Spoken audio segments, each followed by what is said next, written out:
3 years ago, I sat across from my buddy Derek at a diner. Derek is a smart guy. Engineer, good salary, no debt. He looked at me and said, "Tom, I've been working for 12 years. I make decent money. How do I still feel like I'm going nowhere?" I told him the honest answer. He was pulling one lever when you need to pull three. 2 years later, Derek hit $400,000 in net worth for the first time in his life. Not because I gave him some secret, because he finally understood the order of operations. My name is Tom. I'm not a finance professor.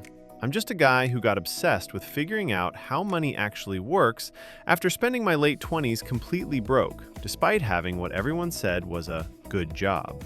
If you've ever done the math on your salary and thought, "This should be working by now," this video is for you. Hit subscribe because everything I put out is built around one thing: helping regular people stop trading their entire lives for a paycheck and actually build something. Here's what nobody tells you about becoming a millionaire. The math is embarrassingly simple. It is neither a secret formula, nor crypto arbitrage, or some real estate trick your brother-in-law swears by. There are exactly 3 levers: income, gap, and compounding. That's it. The reason most people never hit $1 million isn't that they don't know these levers exist.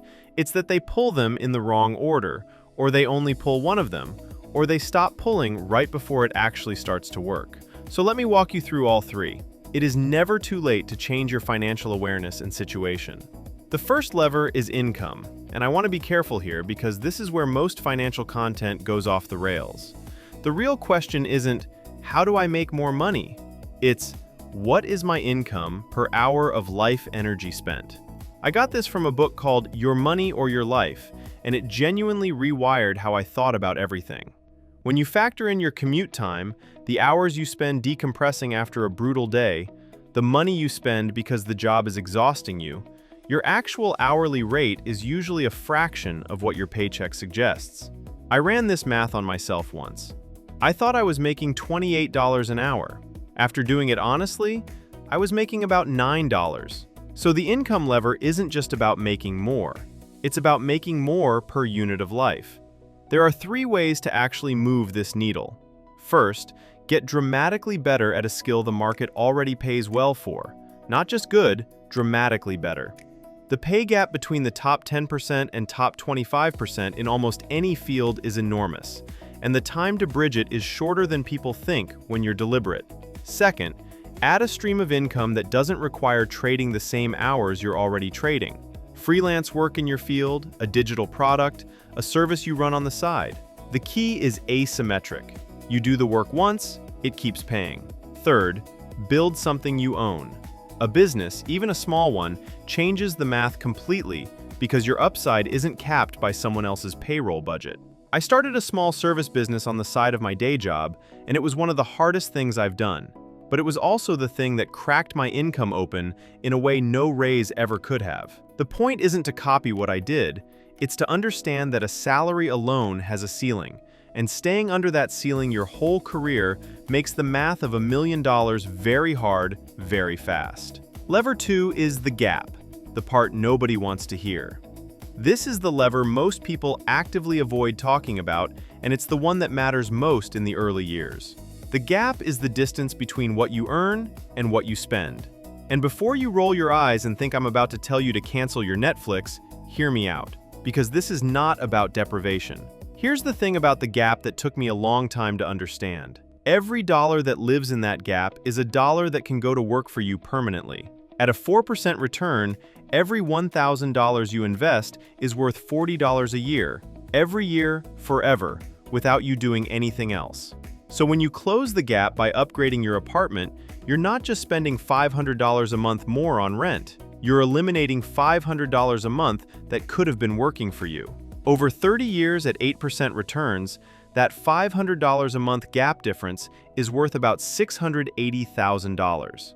That's not a latte lecture, that's just math. The insidious thing about lifestyle inflation is that it doesn't feel like a decision. It feels like progress. You get a raise, you move somewhere nicer, you lease a better car, you eat out more because you earned it. And all of that feels completely logical in the moment. But each of those upgrades quietly narrows the gap that's supposed to be building your future. There's a psychological concept called hedonic adaptation. Your brain resets to whatever baseline you're living at, usually within 6 months. The nicer apartment that felt amazing in January just feels like your apartment by July. Your brain already wants the next thing. The practical fix isn't to live like a monk. It's to make the gap decision before the money arrives. When you get a raise, before you touch it, before you even see it in your checking account, automate a portion of it straight into an investment account. Treat the old number as your budget. Let the new number be invisible. I did this for 3 years straight, and it was genuinely the closest thing to a cheat code I've ever found. I never felt deprived because I never got used to having that money in the first place. The second piece is what I call vampire costs. Expenses draining your wealth without adding anything real to your life. Not the things you actually enjoy, the things you're paying for out of habit, guilt, or social pressure. The car payment that's more about what your coworkers think than what you actually care about. The apartment in the expensive zip code because that's where people like you are supposed to live. One question cuts through all of it.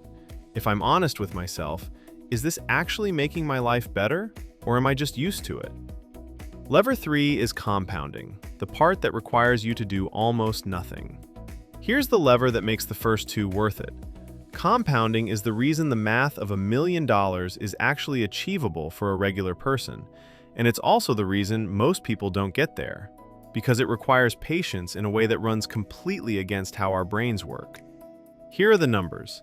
If you invest $1,000 a month starting at 25 and get an 8% average annual return, which is below the historical average of the S&P 500, which has averaged closer to 10% since 1957, you'll have just over $3.5 million by age 65.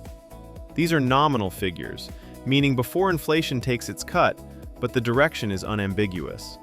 If you wait until 35 to start, same investment, same return, you end up with about $1.5 million. The 10-year delay cost you $2 million. Not because you invested $120,000 less in contributions, but because compounding had a decade less time to work. That's the most expensive procrastination I know of. The way most people invest is wrong, and it costs them a lot without realizing it. They try to time the market. They wait for a dip. They pull out when things get scary. They chase whatever fund is hot this year. Every one of those behaviors actively destroys returns. Studies consistently show that the average investor significantly underperforms the market index, not because of bad choices, but because of emotional ones. What actually works, and I say this as someone who spent years trying to find something smarter, is also the most boring thing. Broad market index funds, bought consistently, held for decades. That's it. The S&P 500 has averaged roughly 10% annually over the past century, through every recession, crash, war, and pandemic. Not every year, the average over time.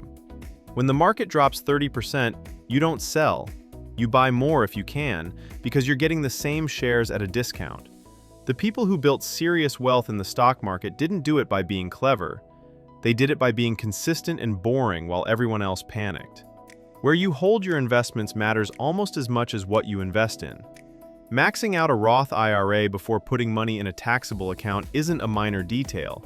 It's the difference between your gains being taxed every year and your gains growing completely tax-free for decades. The contribution limit for a Roth IRA in 2026 is $7,500 a year if you're under 50. That's about $625 a month. If you can hit that one number consistently from your late 20s, the compounding math over 30 years is staggering. That single account, maxed out annually, could realistically be worth over $1 million by the time you're 60. Quick pause. If this is connecting, hit the like button. It genuinely helps this reach people who need it. Okay, this next part is where it all clicks together. In the order of operations, we discuss why sequence matters. This is the piece Derek was missing. He was earning, occasionally investing, sort of watching his spending, but he was doing them in the wrong order with the wrong priority. The sequence is this. First, build an emergency fund, 3 to 6 months of expenses in a high-yield savings account. not invested, just sitting there. Without it, every market dip and unexpected expense pulls you out of your investment plan. You can't let compounding work if you keep interrupting it. Second, eliminate high-interest debt. Any debt above roughly 7% interest is a guaranteed return equivalent to that interest rate. Paying off a credit card at 22% is a 22% guaranteed return. There is no investment that reliably beats that. Third, capture any employer match on your 401k. That match is an instant 50 to 100% return on whatever you contribute up to the match limit. Leaving it on the table is leaving free money behind. Fourth, max your Roth IRA at $7,500. Fifth, invest everything beyond that in your 401k or a taxable brokerage. In that order, every time. When Derek restructured this way, knocked out his remaining debt in 8 months, automated 25% of income straight into investments, stopped upgrading his lifestyle every time he got a raise, things started moving in a way they never had before. The math didn't change, the order did. There is an uncomfortable truth about timelines. I want to be straight with you. The math of $1 million requires time. If you're starting at 22 with zero net worth, consistently investing $1,000 a month at 8%, you're looking at roughly 23 years. Get the gap wider to $2,000 a month, and you're looking at around 16 years. Grow your income significantly and invest that instead of spending it, the timeline compresses further. None of those timelines are instant, and that's the real reason most people don't do this. Not because they don't understand compound interest, because the delayed gratification required is brutally hard in a world constantly showing you things to spend money on and people who appear to have already arrived. But every year I delay is a year of compounding I can never get back. I can make more money. I cannot make more time. The people I know who have genuinely built wealth, not inheritance, not a lucky investment, all have one thing in common. They started earlier than felt necessary, and they stayed boring longer than felt comfortable. They invested when the market was down. They kept their lifestyle flat when their income went up. They resisted the very human urge to reward themselves with spending every time something went right. That's not a personality type. That's a decision made in advance, before the temptation shows up. 3 levers: income, gap, and compounding. Pull all 3 in the right order consistently. Not perfectly, consistently. You'll have months where you spend too much, years where the market drops and your portfolio looks terrible. None of that matters as much as whether you're still in the game, still contributing, still letting time do the work you can't do manually. That is how ordinary people end up with extraordinary numbers. It's the least exciting story in finance, and also the most reliable one. If you have some ideas and thoughts regarding the Wealth Establish, don't forget to drop comments below. Hit subscribe because next time I will have more talking about how to live better in current economic situations. I'll see you in the next one.